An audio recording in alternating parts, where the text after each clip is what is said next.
नमस्कार। Online classes में आपका स्वागत है। अपन कक्षा 10 में पाठ 1 का अध्ययन कर रहे थे, जिसमें अपने क्या बताया गया है, शुद्ध पर्यावरण, यानी कि पर्यावरण शुद्ध होना चाहिए या हमें किसकी शरण में जाना चाहिए, प्रकृति की शरण में जाना चाहिए। उसके अपन ने 2 श्लोक पहली क्लास में पढ़ चुके हैं। अब अपन उस तीसरे श्लोक का हिंदी अनुवाद करेंगे, जिसमें देखो तीसरा श्लोक है, वायुमंडलम भृशम दूषितम न ही निर्मलम जलम। यानी कि ये जो वायुमंडल है इसके बारे में बताया गया है कि हमारा पर्यावरण क्या है, शुद्ध पर्यावरण है। इसको क्या बताया गया है, पर्यावरण के बारे में बताया गया है। इसमें वायुमंडल प्रदूषण के बारे में बताया गया है। वायुमंडल अत्यधिक क्या हो गया है, दूषित हो गया है, और जल भी क्या है, निर्मल नहीं है। जलम यानी कि जल, निर्मलम यानी कि निर्मल वायुमंडल, ठीक है ना। वायुमंडल अत्यधिक क्या हो गया है, दूषित हो गया है, जल भी निर्मल नहीं है। कुषित वस्तु मिश्रितम भक्षम शमलम धरातलम करणीयम बहिरंतर्जगति तु बहुशुद्धिकरणम सूची। यानी कि जो खाद्य पदार्थ है वो भी क्या हो गए हैं, प्रदूषित वस्तुओं से मिश्रित है। संपूर्ण भूमि गंदगी से क्या है, युक्त है। अतः संसार में अंदर और बाहर से अत्यधिक शुद्धिकरण करना चाहिए, पर्यावरण की शुद्धता बनी रहे। आया समझ में कि वायुमंडल अत्यधिक क्या हो गया है, दूषित हो गया है, जल भी निर्मल नहीं है, खाद्य पदार्थ प्रदूषित वस्तुओं से मिश्रित है, संपूर्ण भूमि से गंदगी युक्त है। भूमि भी क्या है, गंदगी से युक्त है। अतः संसार में अंदर और बाहर से अत्यधिक शुद्धिकरण करना चाहिए। अतः हमें पर्यावरण की शुद्धता बनी रहे या पर्यावरण की शरण में, प्रकृति की शरण में हमें जाना चाहिए। आगे वाले में देखो कवि क्या कहता है, कंचित कालम, चौथा श्लोक है, कंचित कालम नये माम सनानगरादाम बहुदूरम प्रपश्यामि ग्रामांते निर्झर नदीपयपूरम एकांते कानांतरे क्षणमपि में शयात संचरणम सूची। इसमें कवि क्या कहता है, कवि कहता है कि कुछ समय के लिए मुझे इस नगर से बहुत दूर ले जाओ, कि गांव की सीमा पर मैं जल से भरा हुआ तालाब, झरने व नदी को अच्छी प्रकार से देखूंगा। एकांत जंगल में क्षण भर के लिए भी चाहे मेरा विचरण हो सके, परंतु क्या होना चाहिए, पर्यावरण शुद्ध होना चाहिए। हमें क्या करना चाहिए, पर्यावरण शुद्ध रखना चाहिए, प्रकृति की शरण में जाना चाहिए। अब देखो आगे वाला श्लोक है 5वां, हरित तरुणाम ललित ललानाम लतानाम माला रमणीया कुसुमावली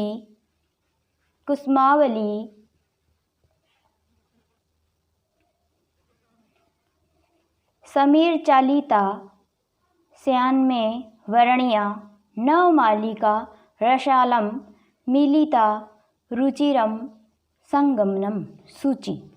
यानी कि इसमें क्या बताया गया है, कवि कहता है कि गांव की सीमा पर प्रकृति के सौंदर्य का वर्णन करते हुए कवि कहते हैं कि हरे भरे वृक्षों की ओर और सुंदर लताओं की रमणीय पंक्तियां तथा वायु से हिलती हुई पुष्पों की पंक्तियां मुझे ग्रहण करनी चाहिए, अर्थात इनकी शोभा देखनी चाहिए।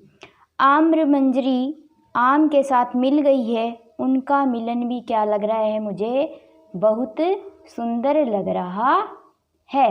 यानी इसमें गांव की सीमा के प्रकृति के सौंदर्य का वर्णन कर रहा है। कवि क्या कह रहा है कि मुझे हरे भरे वृक्षों की, सुंदर लताओं, रमणीय पंक्तियों तथा वायु से हिलती हुई पुष्पों की पंक्तियां मुझे क्या करनी चाहिए, ग्रहण करनी चाहिए, अर्थात इनकी शोभा देखनी चाहिए। अब देखो आगे वाला है अपना छठा श्लोक।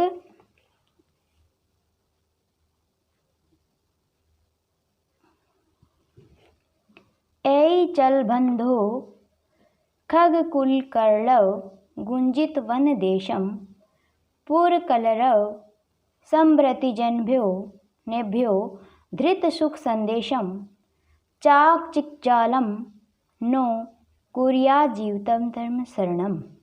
यानी कि इसमें क्या कवि कहता है कि हे बंधु, हे भाई, पक्षियों के समूह की ध्वनि से, पक्षियों के समूह की ध्वनि से गुंजायमान वन प्रदेश में चलो, नगर के कोलाहल से भ्रमित लोगों के लिए सुख का संदेश दो, जीवन के आनंद को नष्ट करने वाले चकाचौंध से युक्त संसार को मत बनाओ।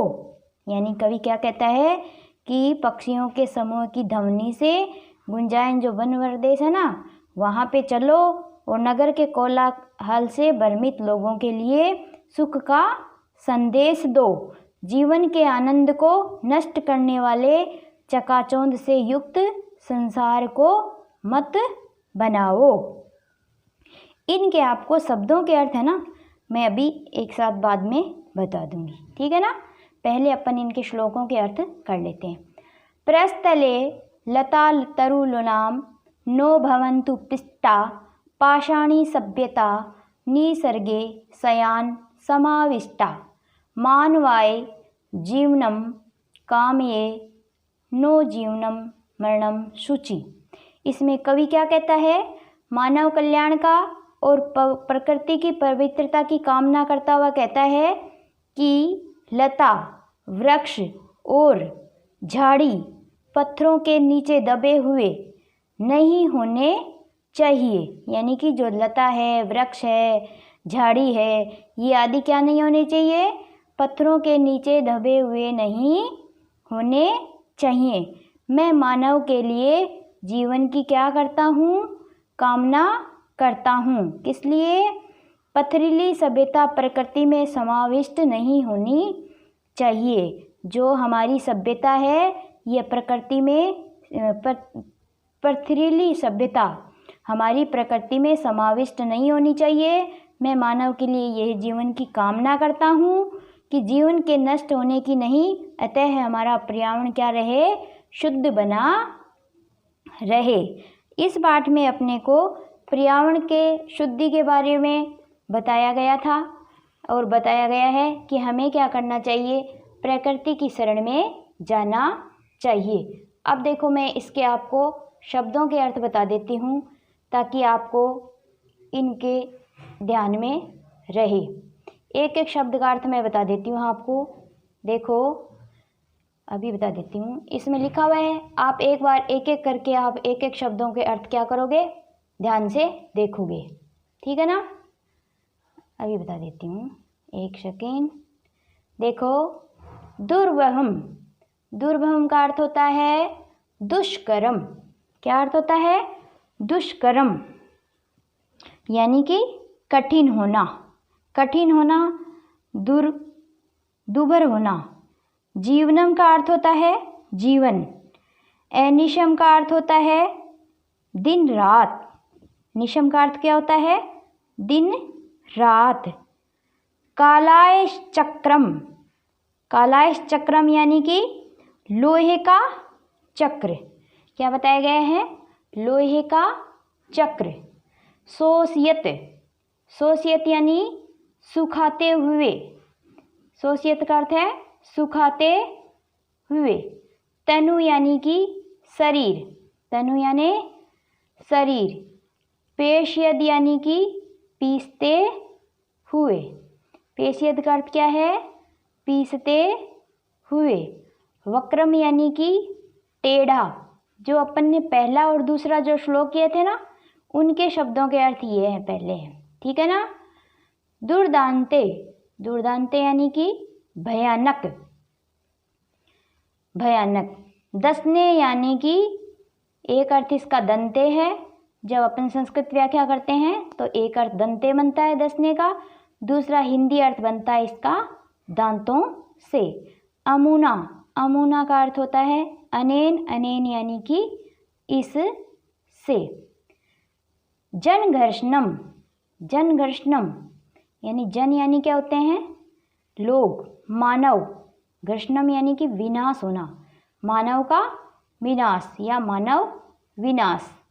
कंजमनीलम, कंजमनीलम का अर्थ होता है काजल सा या काजल जैसा काला, मलिन, मलिन यानी काजल जैसा काला या मेला कुचेला। धुम्मय है, धुम्मय यानी कि धुआं। मुंजित यानी कि छोड़ता है। सतसक्टियानम, सतसक्टियानम यानी कि सैकड़ों मोटर गाड़ियाँ। सतसक्ट यानी कि सैकड़ों मोटर गाड़ियाँ। वाष्पयान माला, वाष्पयान माला यानी रेलगाड़ी की पंक्ति, रेलगाड़ी की पंक्ति।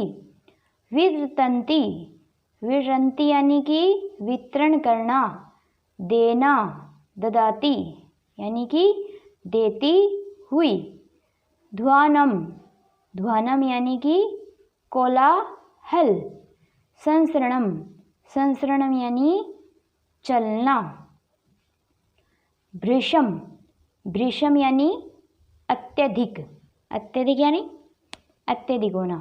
भक्षम, भक्षम का अर्थ होता है खाद्य पदार्थ, यानी कि भक्षम यानी खाना होता है। भक्षम यानी खाना या खाद्य पदार्थ।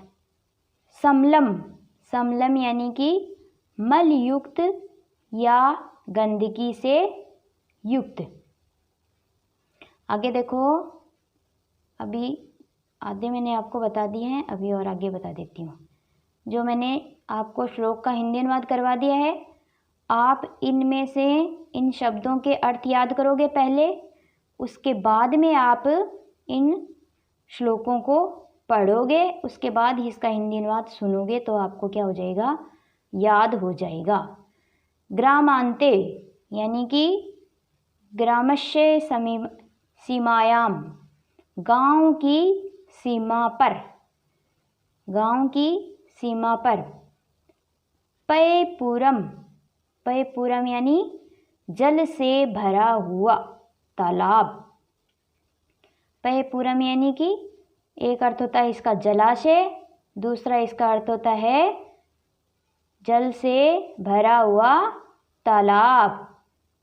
कानांतरे, कानांतरे का अर्थ होता है वन, वन यानी कि जंगल में। कुसुमावली, कुसुमावली का अर्थ होता है फूलों की पंक्ति। कुसुम अर्थ होता है, कुसुम यानी क्या होता है? फूल। ये फूल का क्या है? एक पर्यायवाची है। समीर चालिता, समीर चालिता यानी कि वायु का चलना, हवा से चलाई हुई, हवा से। समीर यानी हवा या वायु, वायु, समीर, हवा, ये क्या हो गए? इसके पर्यायवाची हो गए। रुचिरम, रुचिरम यानी कि सुंदर। खग कुलक कलरव यानी कि पक्षियों के समूह की ध्वनि। खग यानी क्या होते हैं? पक्षी होते हैं। कुला नाम यानी कि समूह है। कलरव यानी कि ध्वनि, यानी कि पक्षियों के समूह की ध्वनि। चाकचिक जालम यानी कि कृत्रिम भावपूर्ण चकाचौंध भरी हुई दुनिया। क्या बताया गया है? चकाचौंध भरी हुई दुनिया। प्रस्तर तले, प्रस्तर तले यानी कि पत्थरों के तल पर, क्या बताया गया है, पत्थरों के तल पर। ललाट रुरुगुल्मा यानी कि लताश्च तरवलच यानी कि लता, वृक्ष और झाड़ी, यानी कि इन तीनों को बताया गया है। लतास तरवश, इसमें देखो स च का प्रयोग किया गया है। च का प्रयोग होता है द्वंद्व समास में, तो इसमें अपने समास भी है एक, कौन सा है, इसमें द्वंद्व समास है।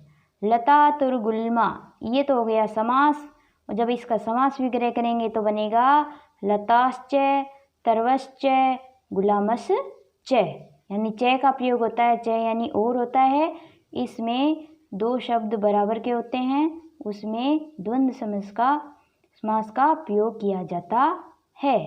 ये लता, वृक्ष और झाड़ी, ये इसका समास विग्रह हो गया। ठीक है। पाषाणी, पाषाणी यानी क्या होता है, पत्थर होता है वैसे तो। पर्वतमयी यानी कि पथरीली। निसर्गे, निसर्गे यानी प्रकृति में, निसर्ग यानी प्रकृति में। अब देखो मैंने आपको इस लेसन के शब्दार्थ बता दिए हैं और हिंदी अनुवाद भी अपना कंप्लीट हो गया है। 2 श्लोक मैंने पहली क्लास में करवाए थे, 5 श्लोक इस क्लास में करवा दिए हैं और शब्दों के अर्थ भी लिखवा दिए हैं मैंने।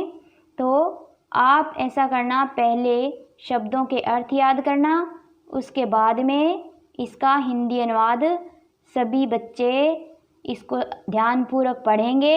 ध्यानपूर्वक सुनने के बाद में इसको अपनी अपनी कॉपी में हिंदी अर्थ इसका उतार लेंगे, शब्दों के अर्थ याद करेंगे और अपनी कॉपी में भी क्या कर लेंगे, नोट कर लेंगे। सभी ध्यानपूर्वक सुनना, नहीं समझ में आए तो 1 नहीं 2 बार धीरे धीरे आराम से इसको सुनना।